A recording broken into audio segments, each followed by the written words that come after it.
আমরা সরকারি কর্মচারীদের ন্যায়সঙ্গত বিষয়টা দরদের সাথে সম্মানের সাথে বিবেচনায় নিয়ে পে কমিশনকে বলবো যে যথাযথ রিকমেন্ডেশন আপনারা আমাদের কাছে দেন, যাতে একজন মানুষ সরকারি চাকরি করার পরে দ্বিতীয় কোনো রুজির সন্ধান তাকে করতে না হয়।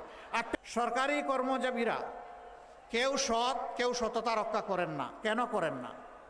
তাদেরকে যে বেতন ভাতা সুবিধা যেগুলো দেওয়া হয় সম্মানের সাথে চলার জন্য, এগুলো অনেক সময় পর্যাপ্ত হয় না। আমরা তো একটা সৎ বাংলাদেশ, দুর্নীতিমুক্ত বাংলাদেশ গড়ার জন্য লড়াই শুরু করেছি। আমরা সরকারি কর্মচারীদের ন্যায়সঙ্গত বিষয়টা দরদের সাথে সম্মানের সাথে বিবেচনায় নিয়ে পে কমিশনকে বলবো যে যথাযথ রিকমেন্ডেশন আপনারা আমাদের কাছে দেন, যাতে একজন মানুষ সরকারি চাকরি করার পরে দ্বিতীয় কোনো রুজির সন্ধান তাকে করতে না হয়, আর টেবিলের নিচে যেন হাত ঢুকাইতে না হয়। এরপরে যারা সততার রাস্তা ছেড়ে দেবেন তাদেরকে সংশোধনের জন্য চেষ্টা করব, সংশোধন না হলে কঠোর অবস্থান নেব।